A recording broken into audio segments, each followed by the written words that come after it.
What's going on, everybody? Welcome to Higher Truths. Today I have a message for the Christians out there. But before we start this video, let's say a prayer. Holy Father, you're so amazing, Lord. Thank you for everything. Please let your Holy Spirit guide this session. Let your will be done through this session, not my own fleshly words, not my own fleshly desires. But let the Spirit run through me to deliver this message. Thank you, God, for cleansing and breaking all binds of hindrance, of understanding from the enemy. Let everybody who hears this message hear it with your understanding that you desire. Thank you, Lord. In Jesus Christ's name, we pray in Jesus Christ's name.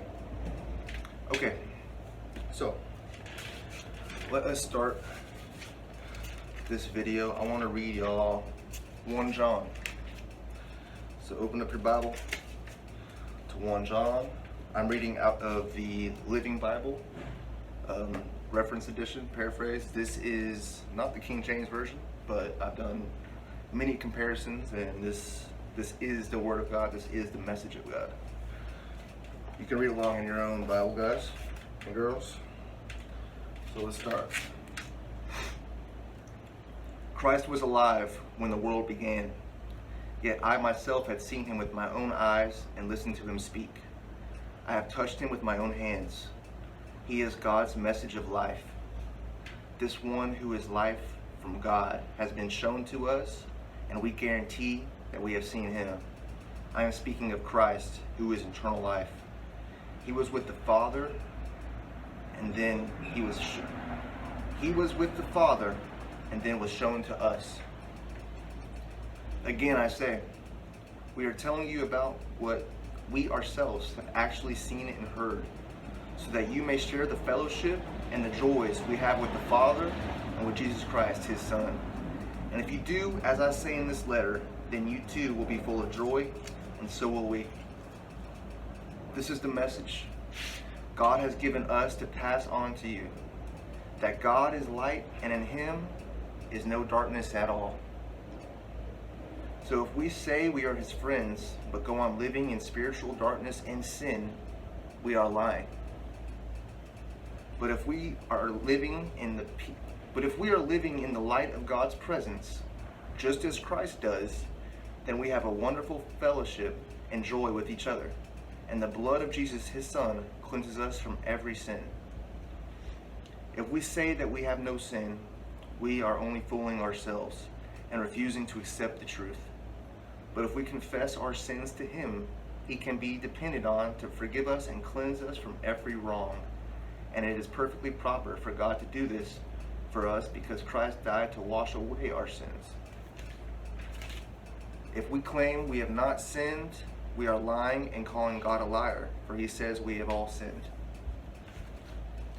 My little children, I'm telling you this so that you will stay away from sin.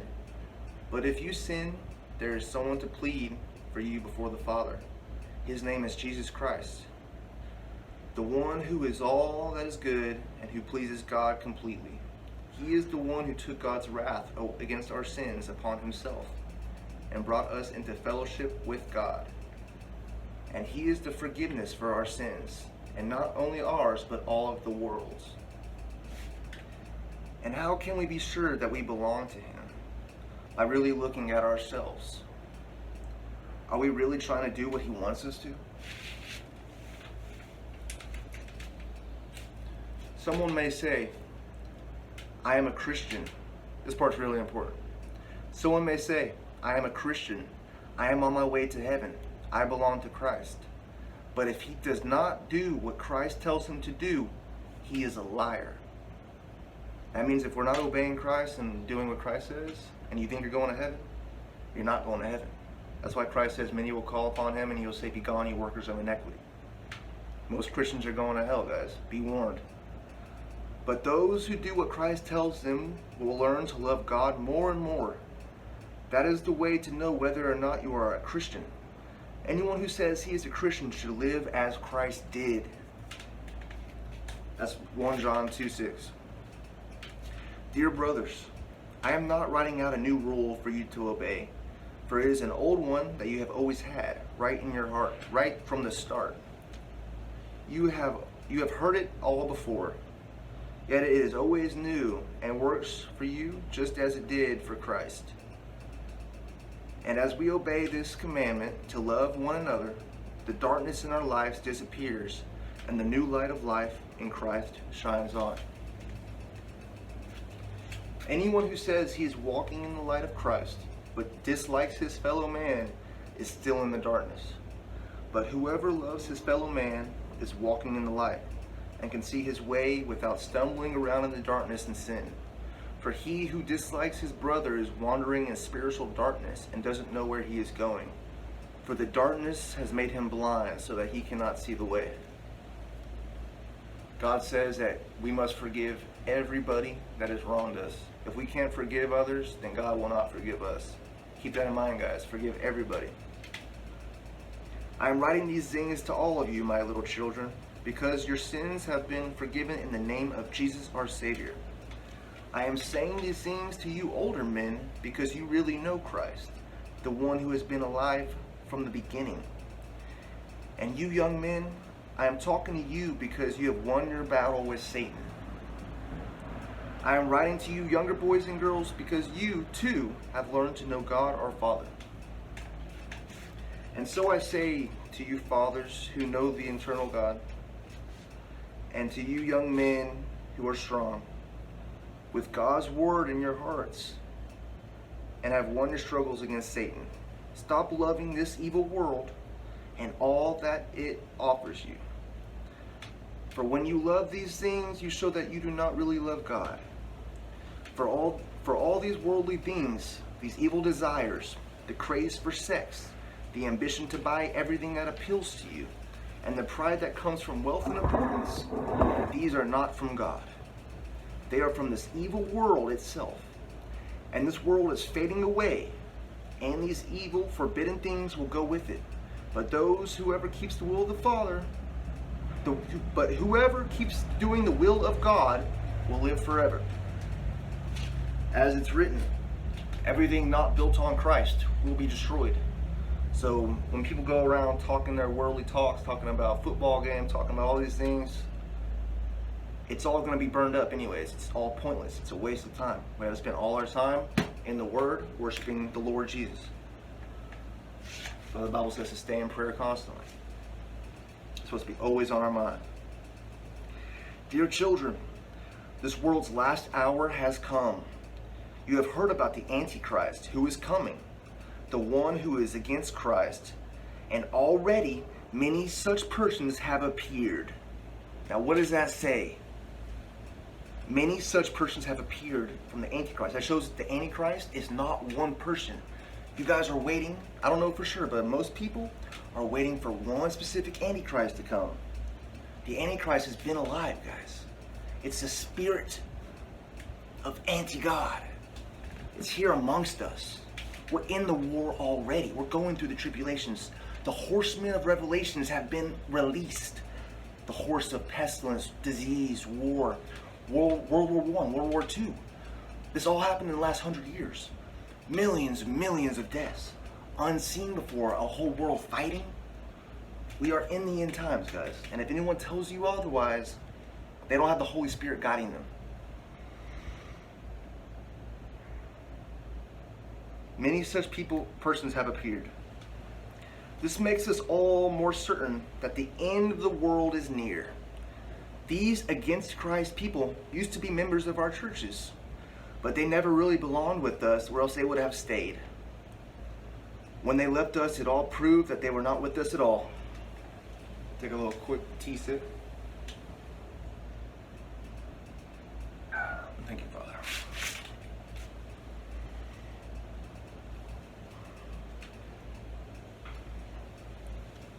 And they would have stayed. When they left us, it proved that they were not with us at all. But you are not like that, for the Holy Spirit has come upon you, and you know the truth. So I am not writing to you as to those who need to know the truth, but I warn you as those who can discern the difference between true and false. And who was the greatest liar? The one who says that Jesus is not Christ, Such a person is Antichrist, for he does not believe in God the Father and in his Son. For a person who doesn't believe in Christ, God's Son, can't have God the Father either. But he who has Christ, God's Son, has God the Father also. The only way for us to have a connection with God is through the Son, Jesus Christ. There's no other way. No other religion, nothing. Only Jesus. So keep on believing what you have been taught from the beginning. If you do, you will always be in close fellowship with both God the Father and his Son. And he himself has promised us this, eternal life. 10 out of 10 of us die, guys. But put your faith into Jesus, we got everlasting life. If we obey Jesus, we have everlasting life. We can't be a lukewarm Christian who says they know Jesus but don't obey Jesus. That's what Satan does. Satan goes to church and he knows Jesus. He quakes in fear of Jesus, but he does not obey Jesus. We must obey Jesus. These remarks of mine about the Antichrist are pointed to those who dearly love to blindfold you and lead you astray. But you have received the Holy Spirit, and he lives within you, in your hearts, so that you don't need anyone to teach you what is right. For he teaches you all things, and he is the truth, and no liar. And so just as he has said, you must live in Christ and never depart from him. And now, my little children, stay in happy fellowship with the Lord, so that when he comes, you will be sure that all is well, and you will not have to be ashamed and shrink back from meeting him. Example, Adam and Eve, when he came back, they were ashamed. They knew they'd done wrong, and they tried to hide from God. You can't hide from God, guys. You can't hide from God. He knows your exact location. He has a GPS built into your brain. And he can see through your eyes. He can hear what you hear. He gives you these things to see and hear. He is all. You can't hide from the Creator. And now, my little children, stay in happy fellowship with the Lord, so that when he comes, you will be sure that all is well, and you will not have to be ashamed and shrink back from meeting him. Since we know that God is always good and does only right, we may rightly assume that all those who do right are his children. Hold up there. So it's those who do right are his children. How come the Pope says that everybody is God's children? Let me tell you why. He's the Antichrist. He is the spirit of Antichrist in him. The Pope line, Antichrist. Catholic Church, Antichrist. We don't worship Mary. She's blessed. We leave it at that. We worship Jesus. Jesus Christ. Nobody else. We don't bow to anybody else. We call no man Father except the Father in heaven. We don't confess our sins to another man. We confess our sins directly to the one above. 1 John 3. See how very much our Heavenly Father loves us, for he allows us to be called his children. Think of it. And we really are. But since most people don't know God, naturally they don't understand that we are his children. Yes, dear friends, we are already God's children right now, and we can't even imagine what it is going to be like later on. Later on, once we're not in these fleshly bodies, we're going to be given new bodies in heaven. But we do know this, that when he comes, we will be like him as a result of seeing him as he really is. And everyone who really believes this will try to stay pure because Christ is pure. It is written that we must be holy, for God is holy. God says, be holy, I am holy. People think they can be a Christian and live like the devil. You're not a Christian. You're a Christian if you obey Jesus. But those who keep on sinning are against God. For every sin is done against the will of God. And you know that he became a man. And you know that he became a man so that he could take away our sins. And that there is no sin in him. No missing of God's will at any time in any way. Jesus was a sinless man. That's why he rose from the dead and beat death. So if we stay close to him, obedient to him, we won't be sinning either. But as for those who keep on sinning, They should realize this: they sin because they have never really known him or became his. There's a lot of false conversions out there, guys, and it's through these man-made religions. Jesus didn't come to make a religion. He came to bring division. Oh, dear children, don't let anyone deceive you about this. If you are constantly doing what is good, it is because you are good, even as he is. But if you keep on sinning, it shows that you belong to Satan, who since he first began to sin has kept steadily at it. But the Son of God came to destroy these works of the devil. The person who has been born into God's family does not make a practice of sinning, because now God's life is in him. So he can't keep on sinning, for this new life has been born into him and controls him, for he has been born again. It is written that we must be born again to enter the kingdom of heaven. And that means everything you've done in your past. You used to lie, you used to steal, you used to have sex out of marriage, you used to do all these things. Time to cut it. You're living for Christ now, not your flesh, not your body. You're living for the Almighty. So now we can tell who is a child of God and who belongs to Satan. Whoever is living a life of sin and doesn't love his brother shows that he is not in God's family. For the message to us from the beginning has been that we should love one another. We are not to be like Cain, who belongs to Satan and killed his brother. Hold up. If we're all children of God, Mr. Pope, how can someone belong to Satan? Huh. Why did he kill him? Because Cain had been doing wrong, and he knew very well that his brother's life was better than his. So don't be surprised, dear friends, if the world hates you. If we love other Christians, it proves that we have been delivered from hell and given eternal life. But a person who doesn't have love for others is headed for eternal death. Anyone who hates his Christian brother is really a murderer at heart. And you know that no one wanting to murder has eternal life within them. We know that real love is from Christ's example in dying for us.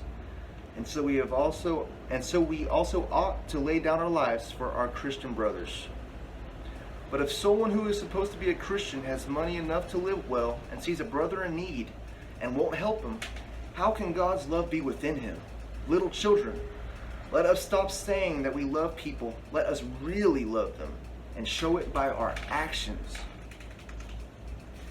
And then we will know for sure by our actions that we are on God's side, and our conscience will be clear, even when we stand before the Lord.